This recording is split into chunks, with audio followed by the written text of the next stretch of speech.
கருவுற்று இருக்கக்கூடிய ஒரு சிங்கம், கருவிலே நிறை மாத கர்ப்பத்திலே ஒரு குட்டியை ஈனக்கூடிய ஒரு நிலையிலே இருந்த ஒரு சிங்கம் ஒரு மலை குன்றிலிருந்து இன்னொரு மலை குன்றிற்கு தவுது.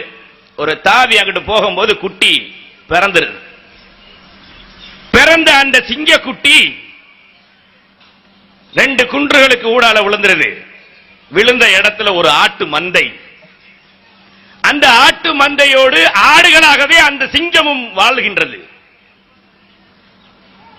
குட்டியை பறிகொடுத்த அந்த தாய் சிங்கம், என்னுடைய கூட்டத்தில் இருக்க வேண்டிய என்னுடைய குட்டி எங்கே தொலைந்து போய்விட்டது என்று தேடிக்கொண்டு வரும்போது ஒரு நாள் பார்த்திருது, ஆட்டு மந்தைகளுக்கு இடையில ஆடுகளோட ஆடா வாழ்ந்துகிட்டு இருக்கக்கூடிய தனது சிங்க குட்டியை பார்த்துட்டு இந்த தாய் சிங்கம் போய், வாப்பா நான் தான் உன் தாய், என் கூட வந்துருன்னு சொல்லி கூப்பிடும் போது அந்த குட்டி பயப்படுது.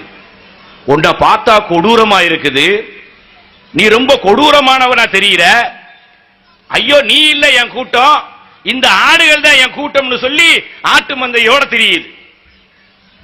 தாய் சிங்கம் இதை எப்படி பார்த்து திருத்துறது, இதுக்கு எப்படி தன்னுடைய பலத்தை புரிய வைப்பது, இது சிங்க குட்டி அல்லவே, இது எப்படி ஆடுகளோட நம்ம வாழ வைக்க முடியும்னு பயங்கரமான ஆலோசனையில தாய் சிங்கம் ஈடுபட்டுட்டு இரவுல ஆட்டு மந்தையோட தூங்கிக்கிட்டு இருந்த அந்த குட்டி சிங்கத்தை வாயில கவ்விட்டு போயிருது, தன்னுடைய குகையில உட்கார வச்சிருது.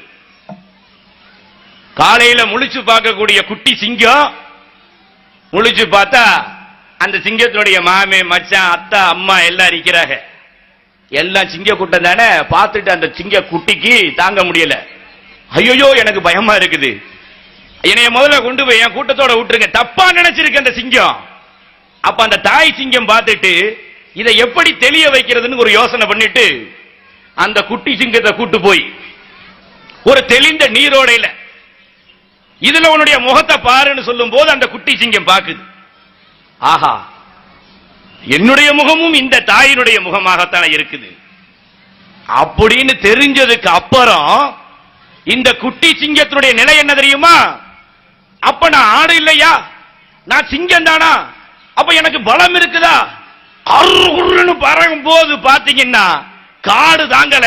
அதனுடைய பலத்தை அறிந்தவுடன் தான் ஒரு ராஜவம்சத்தினுடையவர்கள், நான் சிங்கம் என்ற ஒரு பலத்தை புரிந்தவுடன் காடு தாங்கவில்லை.